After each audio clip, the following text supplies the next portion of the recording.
So the spotlight this week, we've got Double the Wario, Double Your Fun. Wario's Woods was an innovative puzzle game that stands out by blending familiar falling block mechanics with Nintendo's trademark charm and a surprising sense of tension. Instead of simply clearing lines, players guide Toad as he strategically stacks and detonates monsters and bombs, creating a more deliberate, almost chess like pace that rewards planning over reflexes. Wario's constantly taunting him, giving the game a playful but oddly antagonistic personality, adding character to what could have been just a straightforward puzzler. So it's got a lot of charm. While it's often overshadowed by Nintendo's bigger franchises, Wario's Woods remains a clever, underappreciated title that showcases how much creativity Nintendo was willing to pour into even its smaller releases. What are your guys' thoughts on the old Wario Woods? I think So, this was so it's also the weird. last Nintendo release for the NES, if I It remember was, correctly. and Yeah. it's weird that the Super NES version isn't also on there because Another one of those. Yeah. I didn't realize that there was one. I thought there only was the NES one because I don't think they ever re-released the SNES one. Uh, I was really disappointed. You play as Toad, uh, so that didn't bode too great out the gate. It's an interesting game. The controls are awkward, like the having to like climb over the pieces and not being able to like Yeah. easily grab them. I don't know. I found that awkward. I played it for a bit. I got pretty far into it, but it didn't have the hook puzzle games need of just one more level. Like it Hmm. just kind of was like, eh, right, we're just clearing stuff, whatever. And I mean, I guess my hatred of Toad also doesn't help. But so I mostly enjoyed it, but I feel like kind of a weird last NES game because it doesn't really stand out for, it wasn't like Kirby when that came out towards the end where like, oh wow, this is what the NES was capable of. So Hmm. it I don't know, it doesn't stand out on that level. I'd like to see them bring it back and reimagine it. I think there's something there that they could maybe do something modern with. Yeah. They don't tend to do these. Nintendo doesn't, I should say. There's plenty of indie ones, but they don't really make these falling block games anymore. Like they took that Dr. Mario thing off of everything, which they should have left it up. They had a Dr. Mario app, and they took it down. I love that thing. Bring back Dr. Mario app, Nintendo. This is the 10th NES game that is available in the Animal Crossing GameCube as an item that we've Oh, reviewed. okay. So I love making this callback whenever it comes up. But right out of the 14 or so, depending on which region you're in, uh, NES games that are available on Animal Crossing, we have done now 10 of them, which is pretty cool. I love hearing about Stellaview stories anytime it comes up with these games that we play.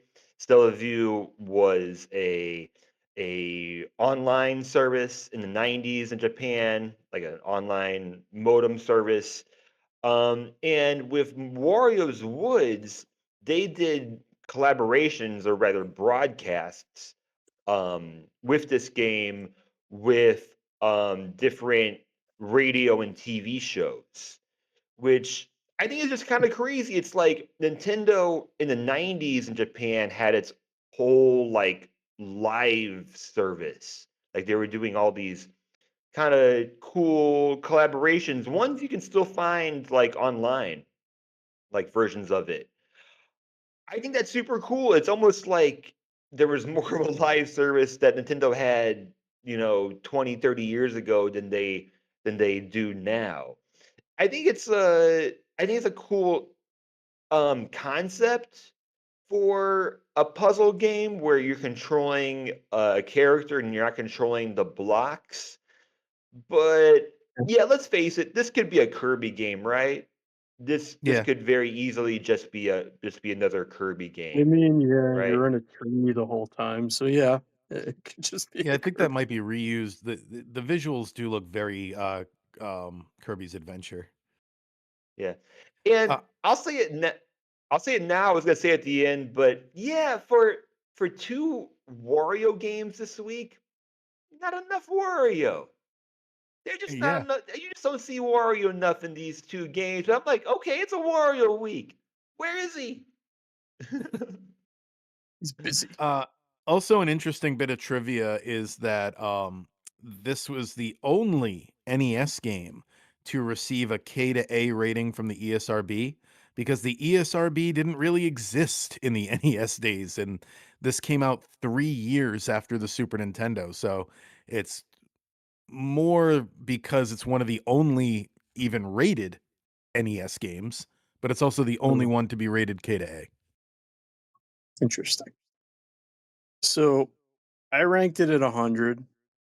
Again, didn't hate it, and I forgot to play the other game, so that's all you guys. Hey, also ranked it at 100. Exactly at 100. And for context, I ranked all of Dr. Mario the same. I don't know why I did that. At It's now at 80. Game Boy Tetris is at 19. NES Tetris is at 40. So yeah, I would rank it below all of those. Still. I put this just below a recent game we did, Pokemon Mystery Dungeon. That's at 117. This is at 118. I would rather play Mystery Dungeon, but neither one terrible. Like that's how good this service is you can go all the way into the 120s now on my list, and those are still games I'm like, yeah, I'll play that. There's not a lot of hard no's that we've done so far where I'm like, never again. So enlighten me on Mario and Wario. All right, so that game, Mario and Wario on the Super Nintendo, it's a quirky little offbeat puzzle game that feels like Nintendo experimenting. Instead of direct control over Mario, players guide him indirectly by placing obstacles and tools to safely navigate stages, turning the game into a thoughtful exercise in foresight and problem solving. Wario's role as a mischievous antagonist adds a layer of slapstick humor, constantly sabotaging Mario and keeping the tone light and playful. It's an oddball entry in the Mario catalog, especially with its mouse based controls, but that uniqueness is exactly what makes Mario and Wario so fascinating. It's an overlooked gem for the Super Nintendo era.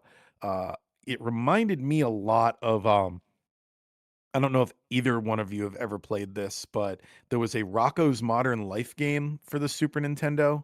And in that, Spunky the dog just went from the start to the finish automatically, and there were a bunch of obstacles in his way that you had to like clear so that he could get to the finish safely. I don't know which came first, but it reminded me a lot of that. Wait, you had to do that with a controller? Yeah, you were Rocco, and yeah, it with a controller. Yeah, Jesus. Yeah, that doesn't sound like it was too good as far as implication. none of the Nickelodeon Comparison? games were good. They didn't have a single like even the Ren and Stimpy games are pretty bad. They're the best ones. And if you want to relive So them, the collection soon. Yep. were there were there any mouse upgrades for Nintendo Classics? Can you play with the mouse for this game? Yeah. Yeah, You can. you can Uh, connect a Yeah. USB mouse or switch to mouse. for Yeah, I just Correct. wasn't sure. I wasn't sure how it worked on the classics, but I wasn't, or if they needed to do any kind of upgrades. Yeah, Yeah, I think that's a this great one was like comparison. specifically featured in the announcement when they announced that the Switch would be backwards compatible with like now you could use a USB mouse. I think they specifically mentioned this game. Makes sense. Yeah. That makes sense. I just need to pay attention more. No, I'm not saying yeah, Uh, go ahead. it's our third Game Freak game we've reviewed on here in like the past couple of months. Mhm. Yoshi, Pulseman, and now this one. Didn't we do There's another just a one? lot of. Yeah. Postman, Alright. Yoshi, and this one, and is there another one? Perhaps. I thought there was But a 4th one, but alright. there might have 'Cause been. I feel like I've heard you say that before. Y Yeah. There was something recent, but anyway, We that's how talked about a memorable it was. game. We talked about a game last week that I don't remember now. But yeah, it's a lot of Game Freak that doesn't involve Pokemon. Uh, yeah, and I was thinking about this. Now, this is a random thought, very random. I always try to think about how to make these games into a roguelike, since for whatever weird reason, like Mario has a bucket or something on his head, but he can't take it off, even though he has the capability of like picking up Bowser and stuff. Like for some reason, he can't take the thing off of his head. So then I That's was his thinking, that's what his if you weakness, turned this? apparently. Well, I was thinking though, what if you turned this game into a psychological horror game, like Bird Box? Like, what Oh, if there okay. was a reason why Mario can't look to the outside world? It's not that he You take the can't take the bucket off his head. you take the bucket off, you lose your mind. You take the bucket off, you lose your mind, or something starts chasing you. Uh, I don't know, like, but that's just what I had. I wrote down Mario Bird Box game, and that's just what I came up with. So, So you want Super Mario It Follows is what you wouldn't you play that? I'd Wouldn't give you that a play that shot. game? That would be interesting, a survival horror where Mario can't actually, like, see what's coming after him. Yeah, that would be Yeah, good. because I've always wondered about the dark like kind of lore surrounding Nintendo, and I never thought like Paper Mario went as deep as it could. I think it would be really cool to have just an unhinged Mario game like that. Anyways, So I'm really getting away from the actual game itself. I don't really have much fun with companion games. And again, I don't really have a good okay, comparison to another game that I've played like it.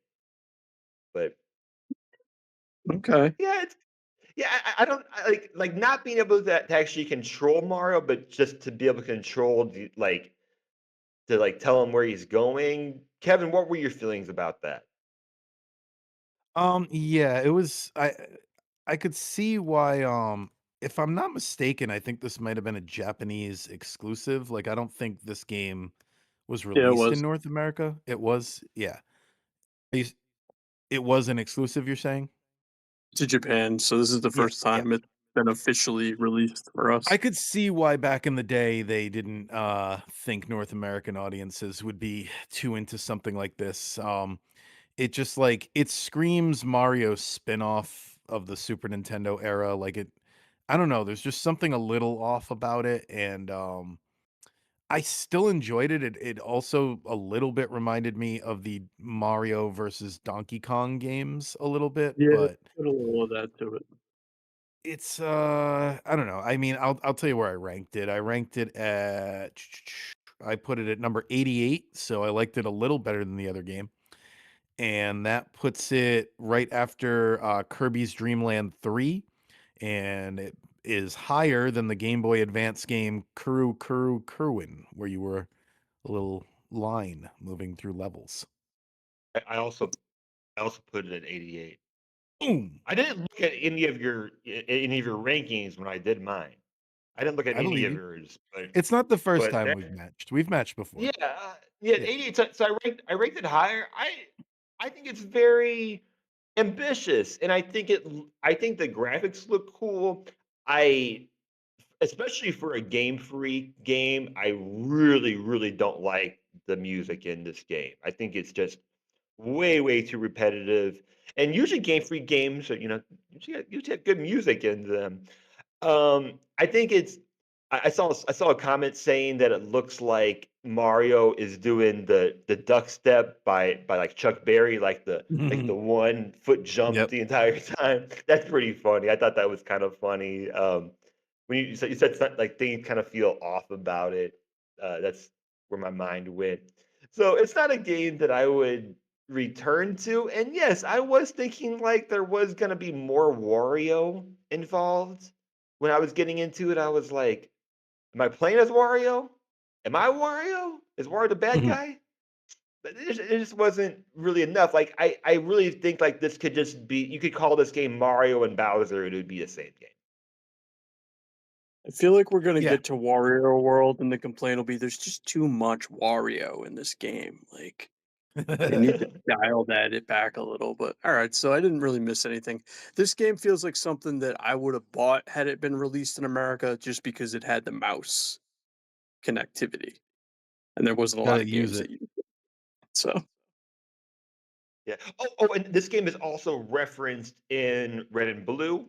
If you go into any NPC house that has a Super Nintendo system inside of it, it'll reference something that's like Mario has a bucket on its head. It Oh, did return in Fire Red and Leaf Green. So I did not know pretty that. cool. And there is a trophy in one of the Smash games, like usual. There's so many references to Smash. Let me